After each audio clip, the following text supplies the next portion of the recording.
Indo British advanced pain clinic నొప్పి మాయం surgery దూరం ఫర్ అపాయింట్మెంట్స్ 9155515563. నమస్కారం, వెల్కమ్ టు ఐ డ్రీమ్. ధర్మ మార్గం విత్ విజిత కార్యక్రమానికి స్వాగతం. ప్రస్తుతం మనతో పాటు ఉన్నారు ప్రముఖ ఆధ్యాత్మికవేత్త, ప్రముఖ జ్యోతిష్య పండితులు సుభాష్ శర్మ గారు. ఇప్పుడు వారితో మాట్లాడిద్దాం. నమస్కారం గురుగారు. గురుగారు, మనం దేవతా ఆరాధన చేసేటప్పుడు ఎక్కడ చూసినా ఆలయాల్లో అయినా సరే, ఎక్కడైనా పూజలు జరిగినా, ప్రత్యేకంగా విగ్రహం పెట్టి చేయాల్సి వచ్చినా మిగతా దేవుళ్ళందరికీ విగ్రహ రూపంలో ఆరాధన చేస్తారు. కానీ ఒక శివుడి విషయానికి వస్తే మాత్రం లింగ రూపంలో మాత్రమే ఆరాధిస్తుంటారు. ఎందుకని, దీని వెనకాల ఆంతర్యం ఏంటో తెలియజేయండి. అలాగే మీ అందరికీ కూడా రథసప్తమి రోజున విశేషంగా ఏంటంటే ఇది శివశక్తి స్ఫటికలింగం. ఈ శివశక్తి స్ఫటికలింగాన్ని ప్రతినిత్యం పూజించడం వల్ల, ఆరాధించడం వల్ల ఏమవుతుందంటే, మీకు ఇప్పటివరకు మామూలు ఇలాంటి లింగం చూసుంటారు, కానీ ఈ శివశక్తి లింగం అనేటటువంటిది చాలా ప్రత్యేకమైనటువంటిది. ఎందుకంటే స్త్రీ అంటే అమ్మవారి యొక్క తత్వము, పురుషుడు అంటే శివతత్వము. అంటే ఇక్కడ అమ్మవారిని అలాగే శివుణ్ణి రెండుటిని కూడా ఏకకాలంలో పూజించడం అనేటటువంటిది చాలా విశేషమైనటువంటిది. అందుకే శ్రీచక్ర ఆకారంతో ఉన్నటువంటి ఈ లింగాన్ని పూజించడం వల్ల ఏమవుతుంది అంటే గనక మనకు విశేషమైనటువంటి పుణ్య ఫలితాలు కలుగుతాయి.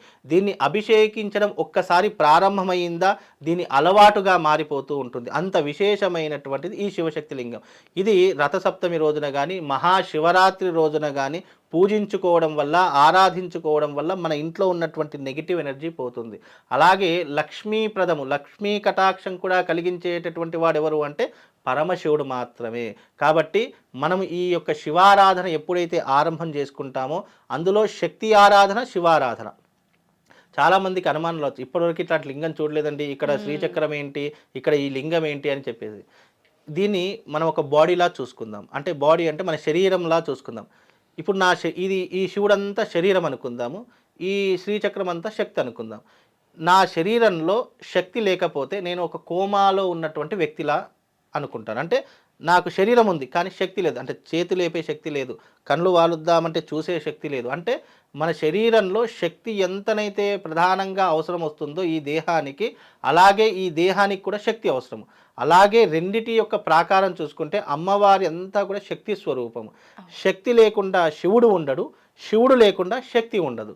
కనుక ఈ రెండుటిని కూడా ఏకీకృతంలో కనుక పూజ చేసుకున్నాం అనుకోండి. ఇంకోటి తాంత్రిక విధానంలో ఒక పద్ధతి చెప్పారు. ఎవరైతే 12 అమావాస్యలు, అంటే జనవరి నుంచి మొదలుకొని డిసెంబర్ వరకు మనకు 12 అమావాస్యలు వస్తాయి. ఈ 12 అమావాస్యలు ఎవరైతే దీనిని స్పష్టంగా నిష్టగా పూజిస్తారో వాళ్లకు భూత భవిష్యత్ వర్తమానాదులు తెలుస్తాయని తాంత్రిక విధానంలో చెప్పడం జరిగింది. అది కూడా ఏ సమయంలో చేయాలి 12 అమావాస్యలు అని అంటే గనక రాత్రి 9 నుంచి 10 గంటల వరకు దీని యొక్క పూజ ప్రారంభం చేయాలి ఇంట్లోనే. కానీ శివలింగం ఇంట్లో ఇది శివలింగం ఇట్లాంటివి చేయించుకోవాలి లేదా ఆర్డర్ చేసుకోవాలి ఇంట్లో. ఇది శివలింగం ప్రతి ఒక్కరి ఇంట్లో పెట్టుకోవడం. చాలా మంది ఏమంటారంటే, గురుగారు మనకు 2 ఇంచుల కంటే ఎక్కువ ఉండకూడదు, లేదు అని అంటే గనక ఇంత పెద్ద లింగం పెట్టుకోవచ్చు అని చాలా మందికి అనుమానం ఉంటుంది. అయితే దీనికి శాస్త్రం ఏం చెప్పింది అంటే, పంచలోహం కానివ్వండి, లేదు బంగారంతో చేసినటువంటివి, వెండితో చేసినటువంటివి, ఇత్తడితో చేసినటువంటివి, ఇలాంటి విగ్రహాలు అంగుష్ట పరిమాణం ఉండాలి అని శాస్త్ర ప్రతీక.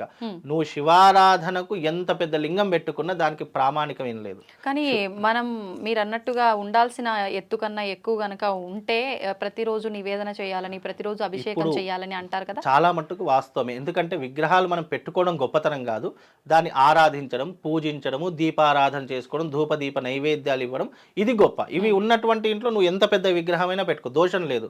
నువ్వు నేను నెలకు ఒకసారి చేస్తాను, వారంకి ఒకసారి దీపం పెడతాను అంటే నువ్వు విగ్రహాలు పెట్టుకున్నా అది నీకు ఇంటికి నష్టమే కలిగిస్తుంది తప్ప నీకు సుఖాన్ని, అదృష్టాన్ని, యోగాన్ని ఇవ్వదు. ఇప్పుడు నేను శివలింగం నా ఇంట్లో పెట్టుకున్నానండి, నేను రోజు ఇంట్లో దీపారాధన చేస్తాను.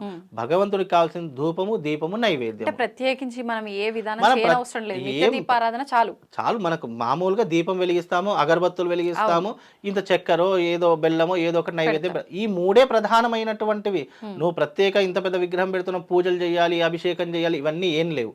శివుడికి మనం ప్రత్యేకంగా, శివుడు భోళాశంకరుడు, భక్తవ శంకరుడు, ఆయన పేరులోనే ఉంది. నేను శివుడికి ఒకరోజు దీపం పెట్టకున్నా ఆయన కోపగించుకునేటటువంటి వాడు కాదు. నేను ఒకరోజు నైవేద్యం పెట్టకున్నా ఆయన కోపగించుకునేవాడు కాదు.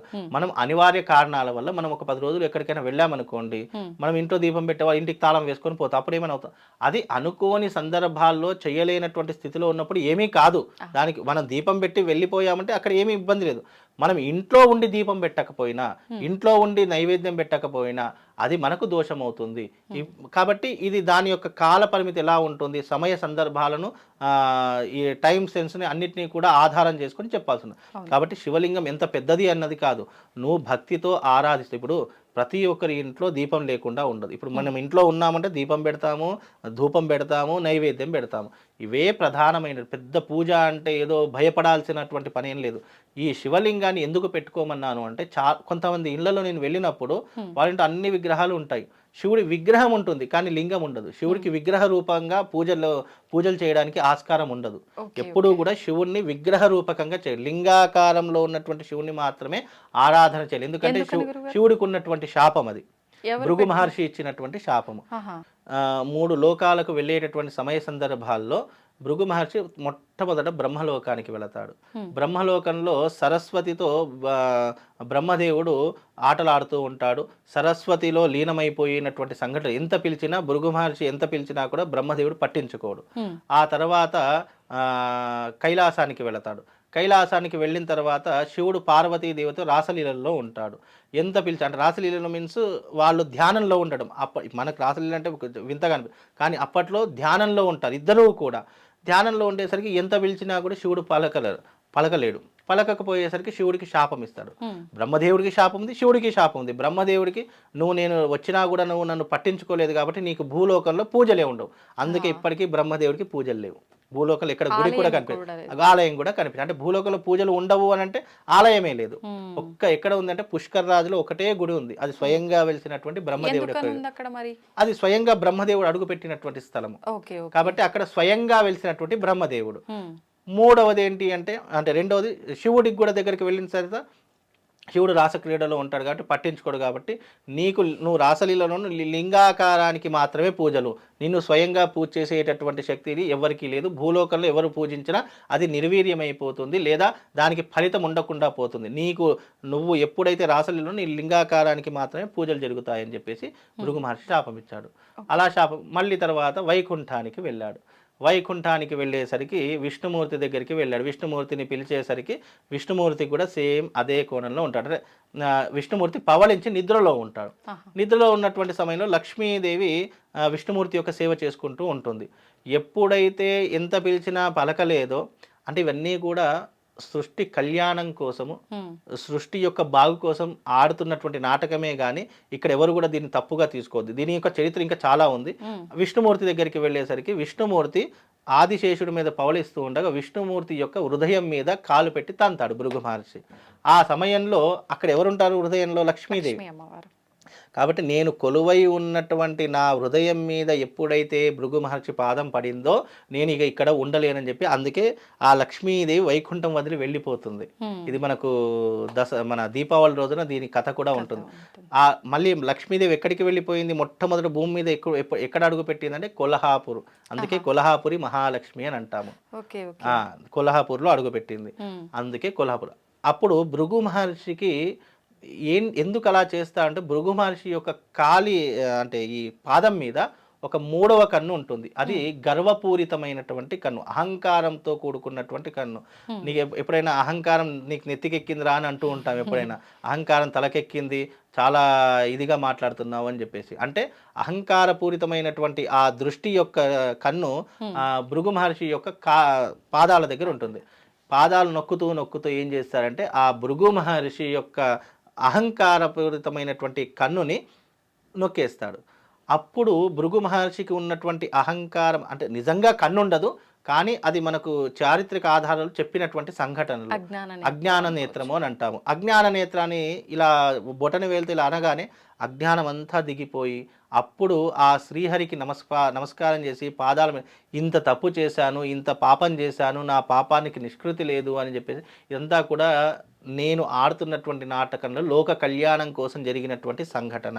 లక్ష్మీదేవి భూలోకానికి వెళ్ళిపోయింది కాబట్టి నేను త్రేతాయుగంలో శ్రీరాముడిగా అవతారం దాల్చి మళ్ళీ లక్ష్మీదేవిని నేను తెచ్చుకుంటానని చెప్పేసి, అంటే శ్రీరాముడి యొక్క అవతారం దాల్చడానికి ఆడుతున్నటువంటి నాటకంలో ఇదొక భాగము అని చెప్పుకోవచ్చు. ఇట్లా అంటే శివుడికి లింగాకారంలో మాత్రమే పూజలు, బ్రహ్మదేవుడికి అసలు పూజలే లేవు.